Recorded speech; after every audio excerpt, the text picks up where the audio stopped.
A very warm welcome, everyone, to yet another episode of Women's Wisdom Through Ages, a podcast where we celebrate success stories of some inspiring women across various industries and ages. If you're thinking this doesn't sound like our host, Catherine, at all, and she definitely doesn't look like Catherine, well, then you're in for a surprise today. My name is Ishani Nigam, and I am your host for today. I am an ardent believer of self and community empowerment, and that is exactly how I cross my paths with Catherine as she believes in the same. But the tables have turned today. So please join me in welcoming our guest speaker, who's an author, a loving teacher, a determined life coach, and founder of Imagineering to a Better World venture, which provides life and business consulting and coaching services. Yes, you guessed it right. It's none other than your host and guest speaker for today, Miss Catherine Ellis. Welcome to the show, Catherine. Thank you so much, Ishani. And also, I just want to let people know to say thank you and welcome to Ishani because Ishani is our new intern. So she's been with us now for about a month and it's just been awesome. And she's already just adding so much value. So thank you so much. And this was Ishani's idea, which is awesome. Thank you so much for that lovely introduction. Okay, now before we dive into this interesting conversation with Catherine today, I would like to highlight the very reason that we have Catherine as a guest as opposed to a host. Because we want to get to know Catherine a bit more closer. She has talked about her childhood, her life, in bits and pieces throughout her podcast so far. But we will get to know the woman who has made this show where she invites successful women through ages and she gives a platform to all of them to inspire you and to make you better and the best version of yourself. So, Catherine, in today's episode, we will touch upon success, the Mhm. buzzword success, Yeah. but it's not the flowery side that we're looking at. And it's not just the tip of the iceberg that we're going to talk about. We're going to talk about a much more deeper concept of success, what builds success, and in particular, what builds your success. Mhm. So, in order to understand your present story, let us provide a context to our listeners. I would like to take us a few steps back and time travel into your childhood days. Mhm. So, tell us, where did you spend your childhood and what kind of people or thoughts were you surrounded with while you were growing up? Mhm. Okay. Um, So, as I was growing up, I had, in some ways, the most idyllic childhood. It was awesome. Had a small family, one brother, one sister, wonderful mum and dad. Didn't seem really to have any issues. I can remember being really little, and even with our extended family, we used to see our extended family a lot, and we used to play tennis and be at the beach and go camping and all of these wonderful things. But my fondest memories are actually um, reading the Bible. I didn't even grow up Christian, but my favorite book was the illustrated Bible for children. And every night I would just be, just ravenous for the stories about, King David or Jesus or Moses. And yet, like I said, I didn't grow up Christian, but I loved that book. And I'm just so grateful for that because I did come back to that foundation later in life. But I think that really set me up for success. So yeah, that was just wonderful, and just books in general as well as being outside and playing and family and all those wonderful things. So, and I'm very aware that other people don't have that. So, yeah, I'm very Yeah, grateful, especially to my parents for that. yeah, it's really nice to know that you had a nice childhood. Not, as you just mentioned, not everyone kind of goes through that. Hmm. So yes, that's interesting to know. No, let's just go a few years in kind of like fast forward, and then let's understand that while you were growing up and like when you reach your teens, you reach your high Hmm. school. That is a very turbulent time for a lot of us, and I wanted to know that did you have some kind of fears or challenges? What were you going through at that point of time? Mm. Okay, primary school was lovely. Primary school was great. I had wonderful teachers. I was I had lots of friends. I was even head girl and head of the sports faction and everything. And then I got to high school, and oh my gosh, it was like what the saying is, like was it a small fish in a big pond? So you go from the Right. one to the other, and it was extreme for me. And there was a lot of bullying at high school. And I think, so that had to teach me a lot of things, that you need to have the people close around you. You need to be able to rely on them. And especially for young people, if your friends are getting bullied, quite often you don't know what to do. So it's not anything against other people that perhaps weren't there. And I did have people to come, and I've actually written a children's book which hasn't been published, but that actually is partly inspired from my own experience. And so I did have someone who came to help, and then they brought in other people to help, but that was big. So that was probably my biggest challenge. Was I was still good. I wasn't an overly fantastic student at primary school, but in high school, where we had the streaming, so I was much better at school. But obviously, and I started work very early, when I was even 12, but we'll come on to that later. But yeah, the bullying did cover. So it was like, in one way, life was going along fantastic, but in another way, there was many, many challenges. I completely resonate with that. And like, I'm sorry to hear about that, but I think that is a pattern that most of us go through. Mm. Even I think to say so, I had a very lovely childhood as well. And but the time I entered in my high school, and things were not that great, and I Mhm. also faced the same situation. So I think people who are listening to us right now, people of that age, or Mhm. who have kind of passed that age, they will understand what you're trying to talk about, maybe. But that's this whole show about today, like to face our fears, to know what all we went through before we reached the success. Yes. So I think you just mentioned about your very first job that you started quite early. Let us just kind Mm. of talk a bit about that. Usually when people want their first job, they want it to be the dream job or to be the Mhm. big job. So Mhm. how did you secure your first job Mhm. firstly, Okay. and was it your dream job? Mhm. Okay. Well, even before I had my first job, my parents had their own business at home. So we were always helping with the business anyway at home. So in my case, that was counting little washer things for an engineering business, or counting O-rings, things like that.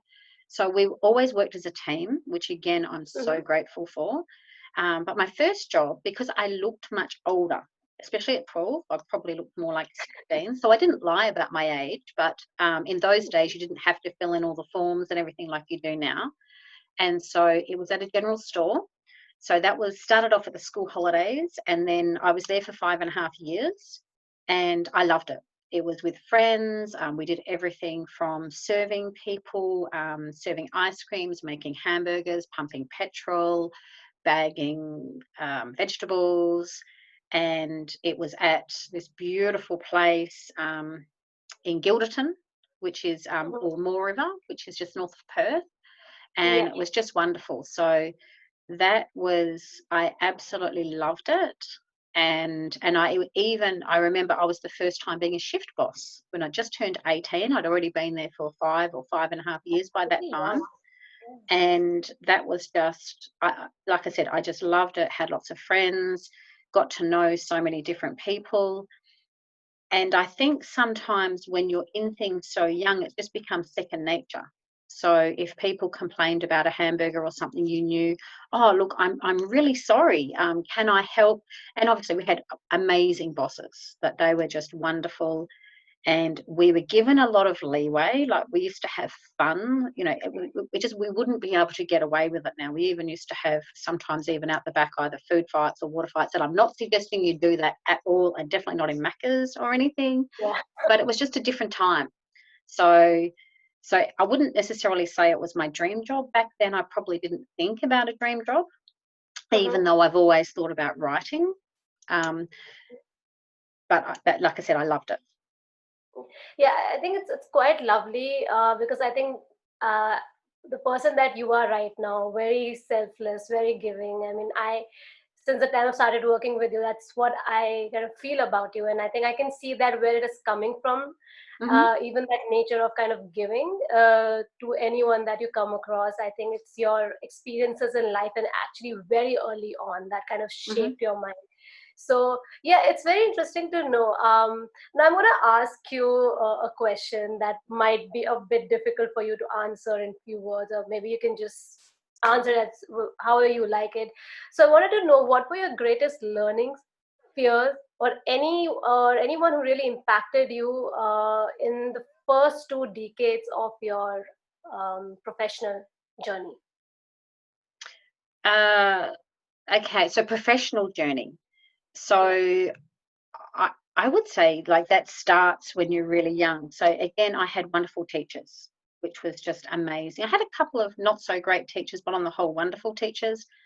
And I think sometimes, especially once you hit the workplace, that Mm-hmm. you can have good bosses and not good bosses, and you can learn a lot from both of them.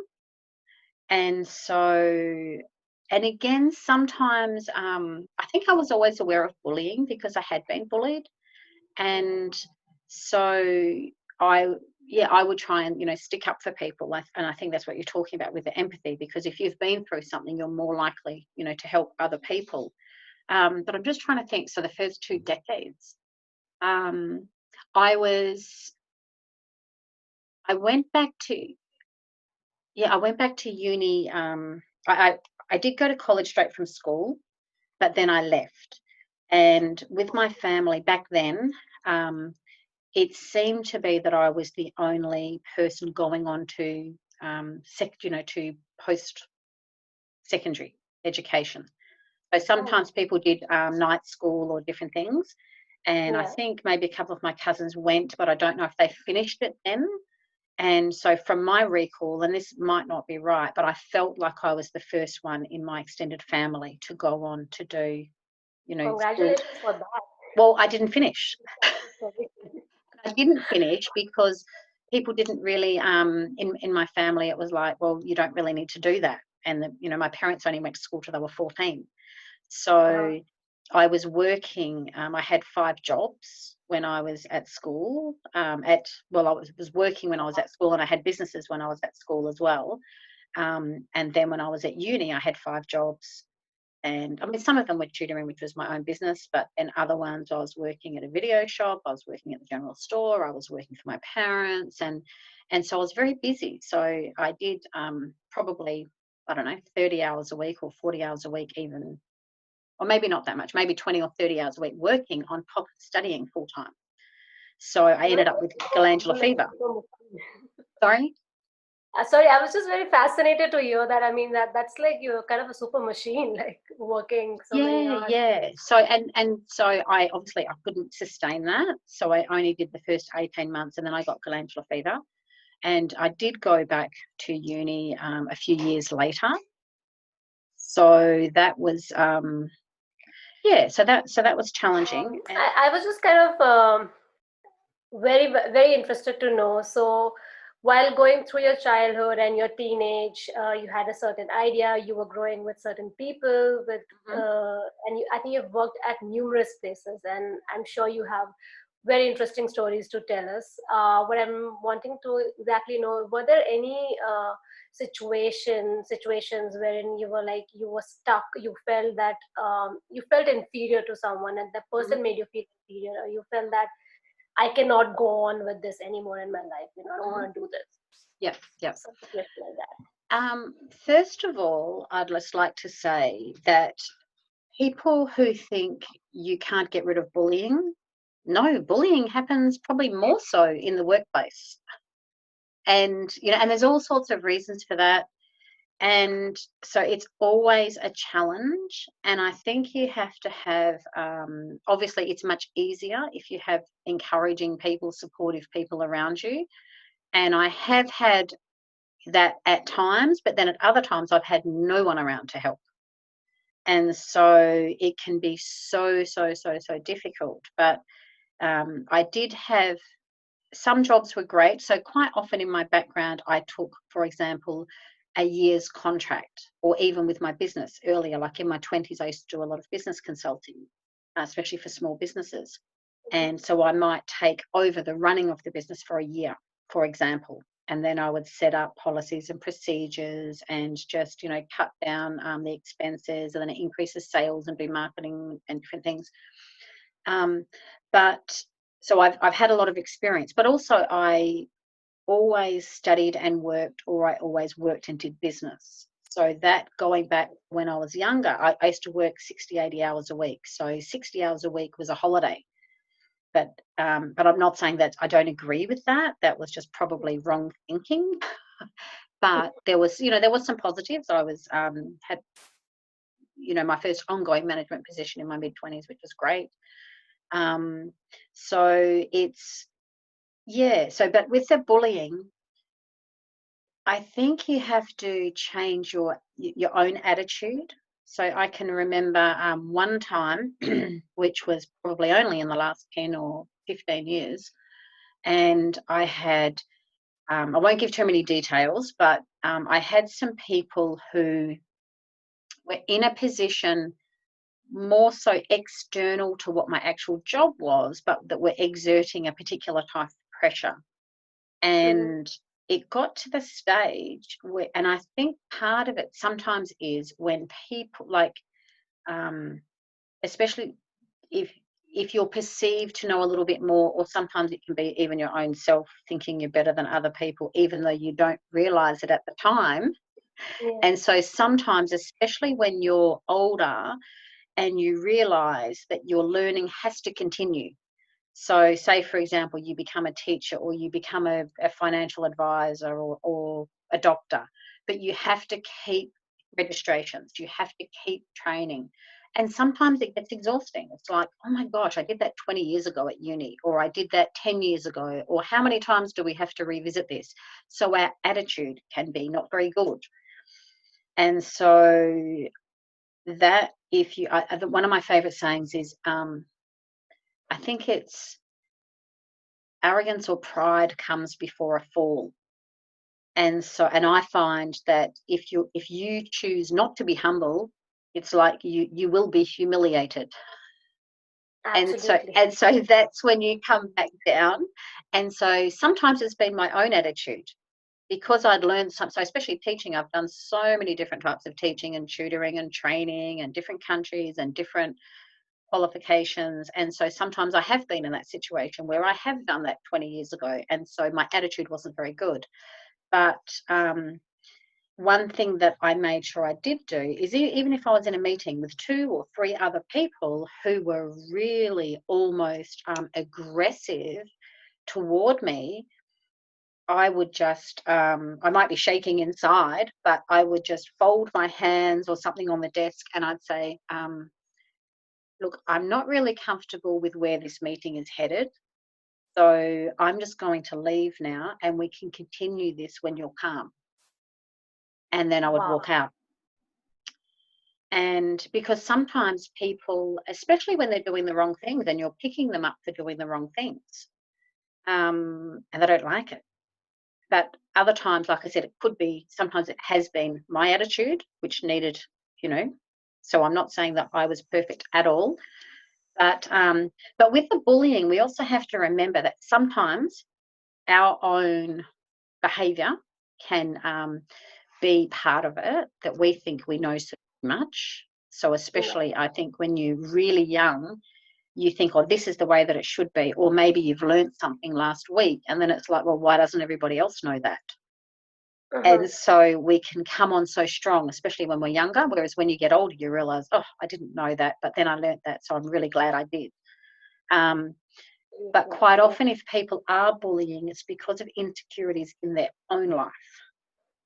And so I'll just give you an example. I had somebody who basically, it was like every time she saw me, she would almost like be a 2-year-old. Her face would get bright red, and she'd be like, and I would just be determined that I would just say, I would want to be saying something positive to her every day, because I just refused to play that game. That was just, I wasn't interested in that.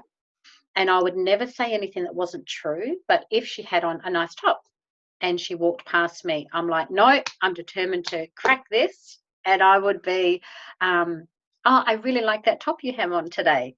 But I would make sure that I was doing it from a genuine place, because I didn't want to be caught up in her own dramas of what was happening in her life. And Right. so,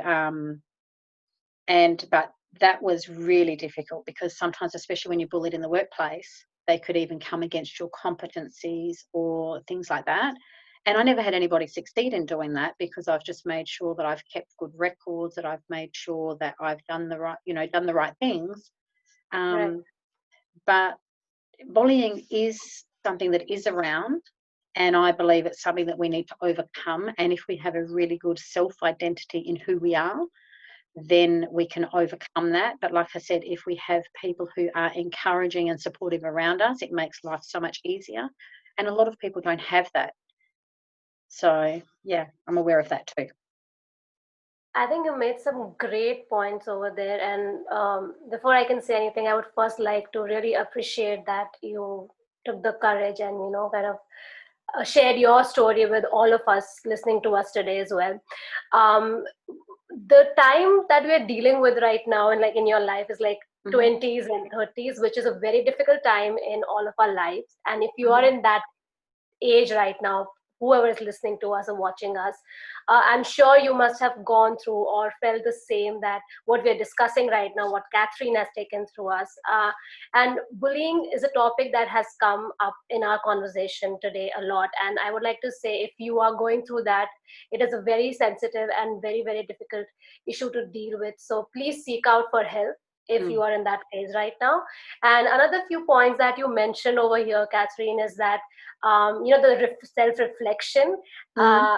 it comes at that age, at that very early age, that you are also at fault and you should agree and kind of rectify your mistakes. It is very good, like if you can do that at point of time. And also often, like when it also depends on your reaction. If you do Mm-hmm. not pick on someone, if someone is doing wrong with you and do not pick on that person will keep doing wrong with you.